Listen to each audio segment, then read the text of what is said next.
PG&E's monopoly territory is home to 17 million people. Families already struggle to pay their bills. PG&E was convicted of 91 felonies. Really? I mean, what's next?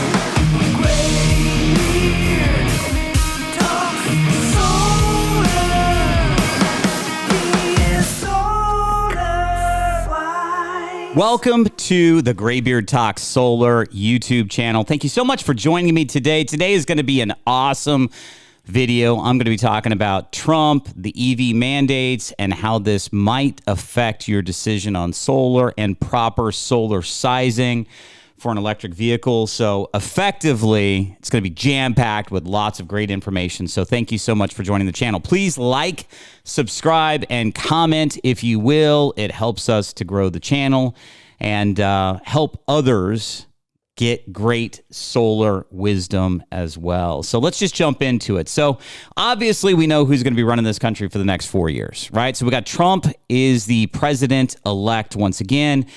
And the advantage of this is that we know how his first presidency went, specifically regarding how he felt about EVs, mandates, government subsidies. And I think even now there's a lot more of a fervent push to rein in government spending. And one of the biggest things that I think that they're going after is some of this green energy money. So Trump was previously talked about rolling back a lot of the Inflation Reduction Act. So in August, September of 2022, Biden was able to get passed and signed into law the Inflation Reduction Act. And relative to green energy and electric vehicles and subsidies and tax credits with solar, it was a massive restructuring of government benefits in these areas. And so effectively what it did for us in solar is it took what was going to be a sunsetting tax credit benefit prior to the Inflation Reduction Act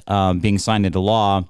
The tax credits for solar were at 26%. They were going to drop to 22% in 2023 and then drop to zero in 2025. So effectively, the Inflation Reduction Act increased the tax credit to 30% through the year 2032. But Trump calls the Inflation Reduction Act the greatest scam in history.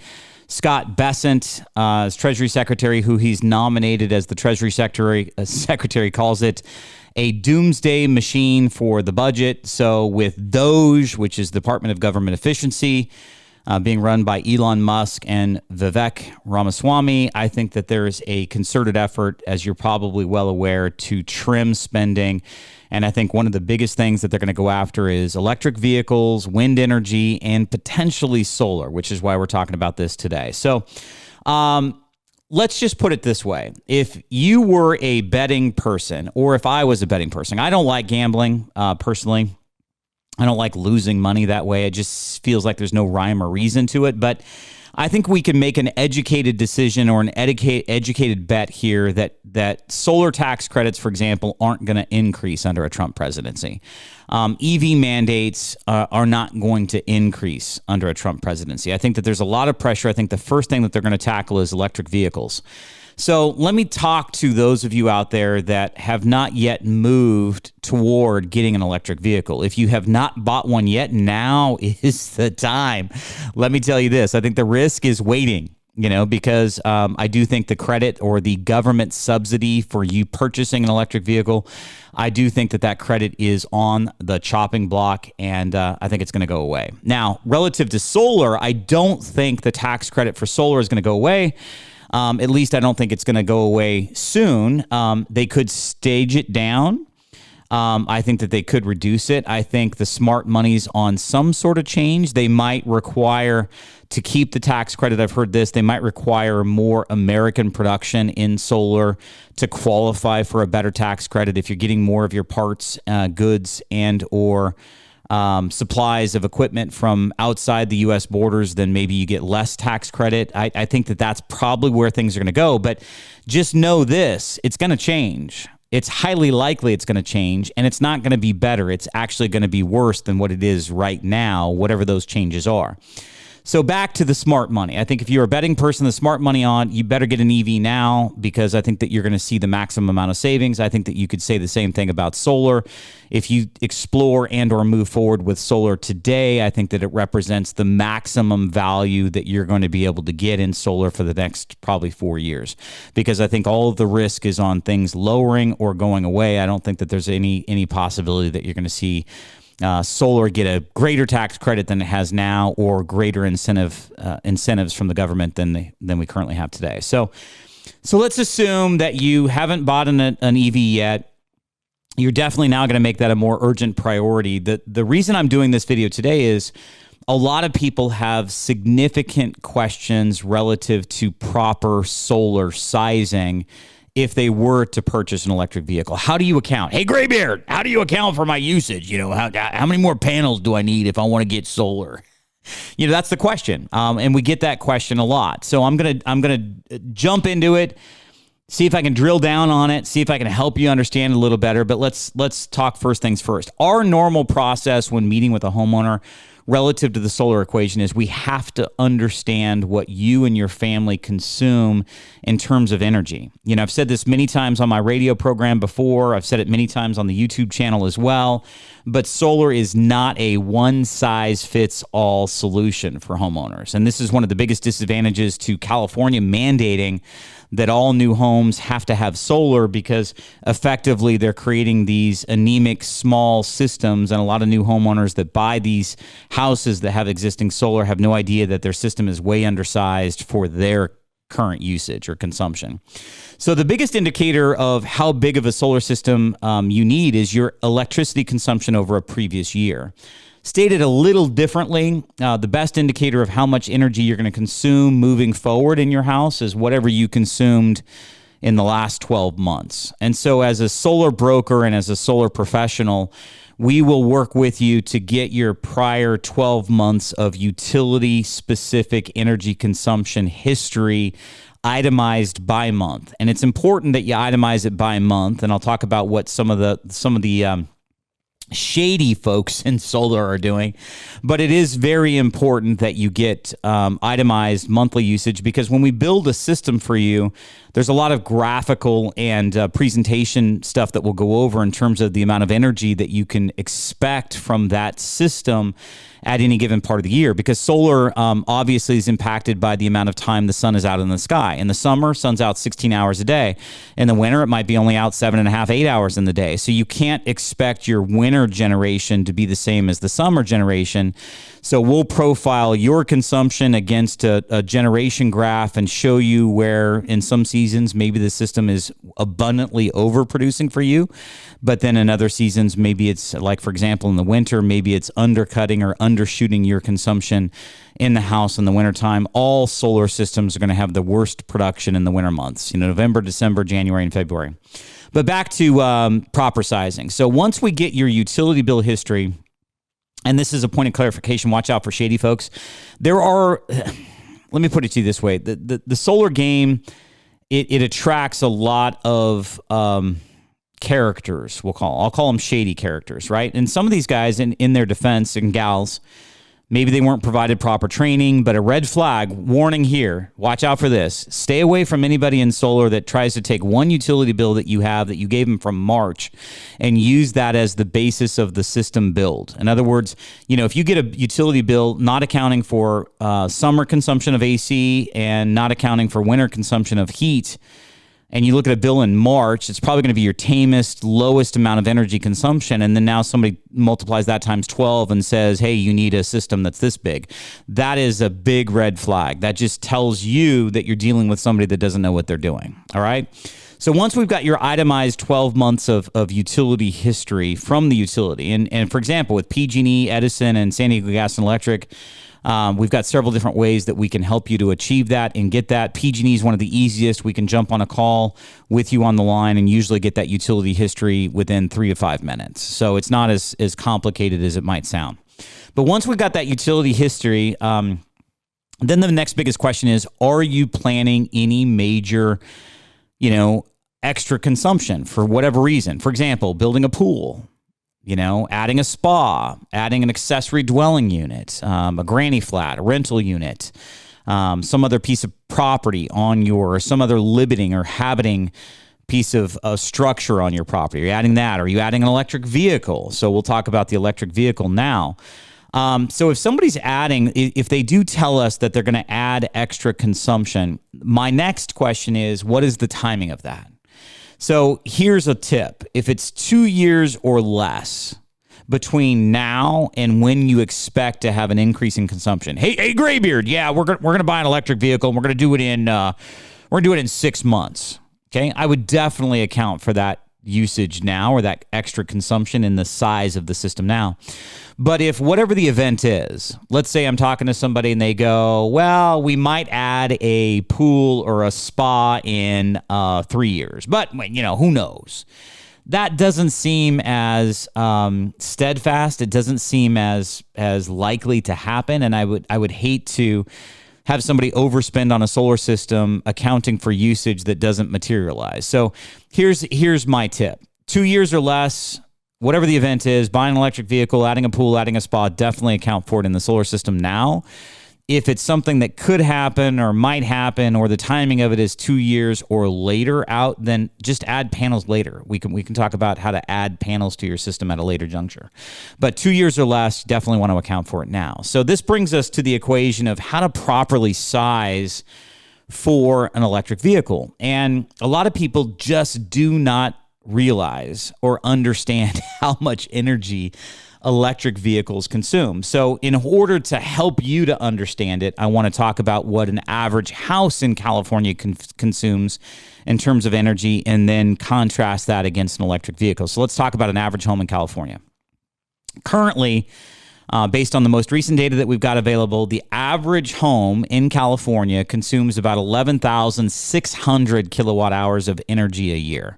So 11,600 kilowatt hours. Well, that distills down, divide that by 365 days. It distills down into about 31 kilowatt hours of energy usage per home per day as an average.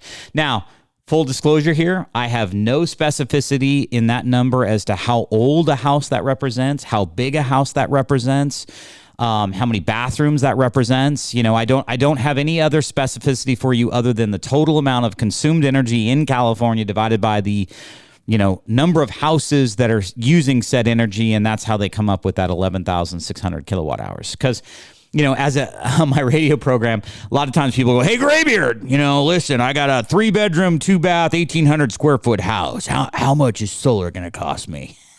And I'm like, you just gave me, really no information that's useful or helpful in terms of me answering that question. I have no idea what your consumption is, because I've seen small houses consume massive amounts of energy, and I've seen big houses consume very little amount of energy. So the size of the house, the bedroom count is not nearly as material as how old is your home? How do you guys live in it? What are your temperature preferences? Do you have, 2 condensers for air conditioning or just one? Those types of questions. But let's go back to the basics. So average home, 11,600 kilowatt hours in a year. That distills down to about 31 kilowatt hours a day. So when it comes to an electric vehicle, sizing your solar system to account for that energy consumption is basically a math equation. So let's take, for example, a Tesla. I own a Tesla personally, and so this is real world knowledge. I went from, and the reason I bought a Tesla is I wanted to save a lot of money on energy costs in terms of gasoline. So pre-Tesla, I was spending about $1,200 a month in gas charges to fill up every day, or to fill up, multiple times a month. So $1,200 a month in gas. Bought a Tesla pre-solar. Ended up spending about $400 a month in electricity. So let's just say I took my $1,200 bill and cut it by 2/3 down to $400. And then once I went solar, accounting for that usage, I dropped the bill net cost down to about $175. So effectively 12%, 13% of what I was spending before to now drive the same amount of mileage with an electric vehicle versus a gas-powered car, right? So that's the reason why people consider electric vehicles. Is my experience is they save a lot on gasoline, but they do increase your cost of electricity. So an average Tesla, let's use that as the example because we started there, 80 to 100 kilowatt hour total storage in the battery.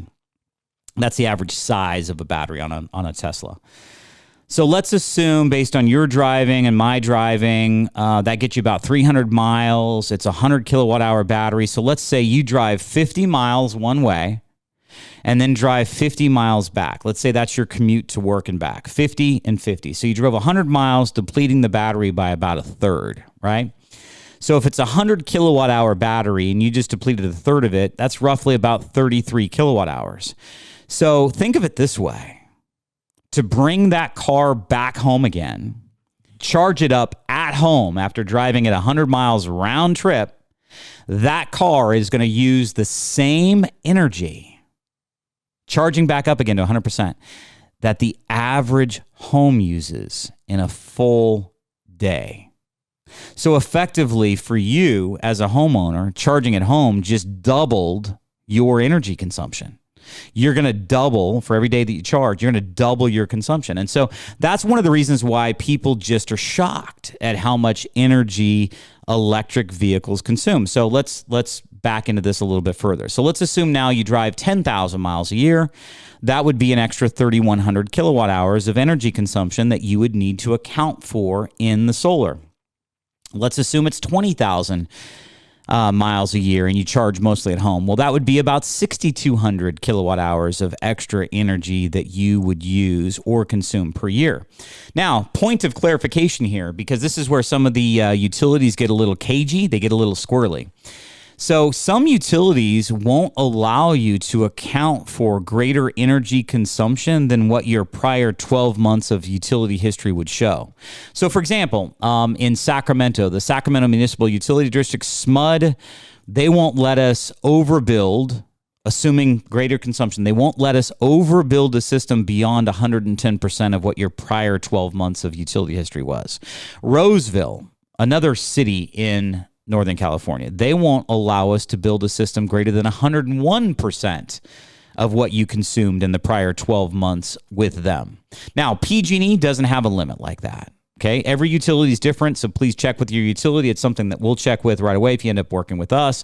But every utility is different. PG&E doesn't currently have a limit, so we can definitely account for the extra consumption that buying an electric vehicle would generate for you. Absolutely easy to do, right?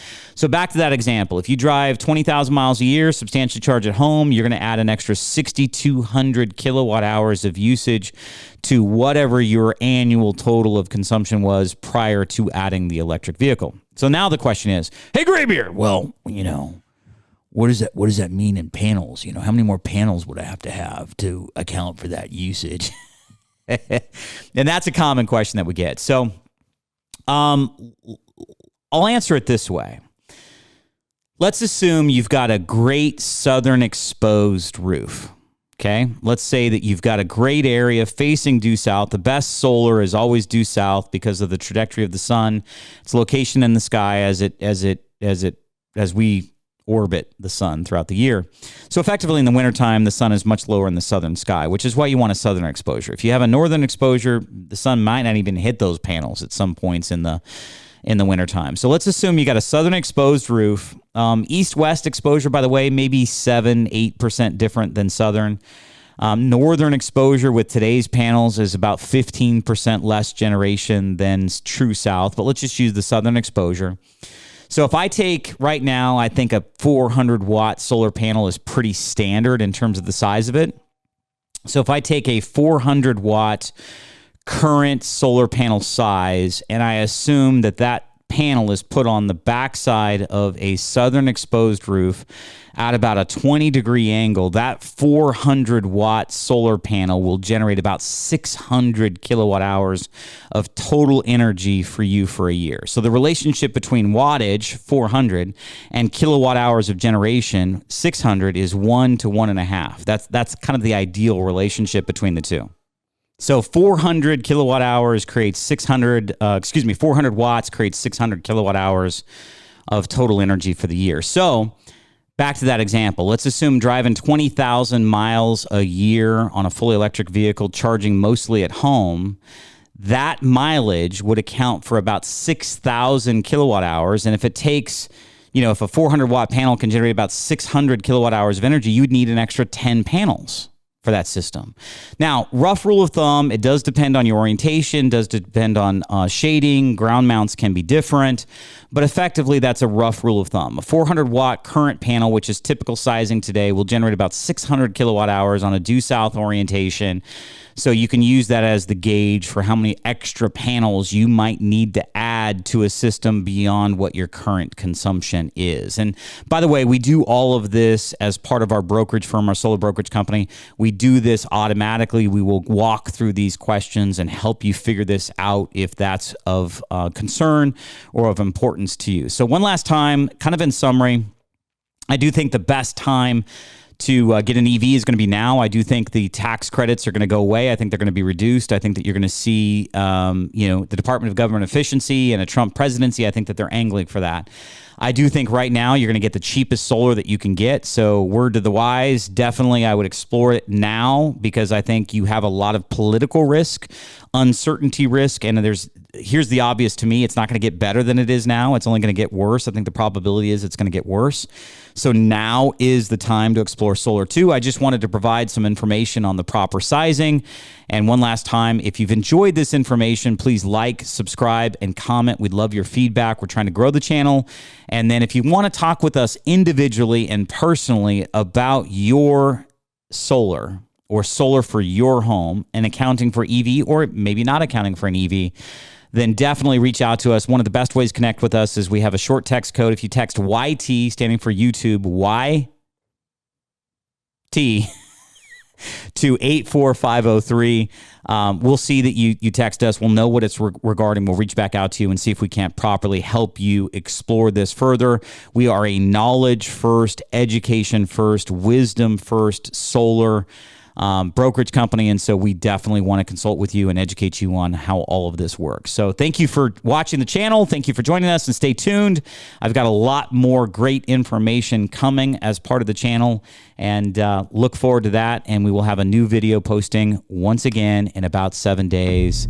Thank you so much for watching the channel, and we'll look forward to seeing you again real soon. Thanks for listening to SolarWise. Gray Beer Talk Solar. Please visit our website, solarwiseco.com, to learn more. And we will see you next time on SolarWise.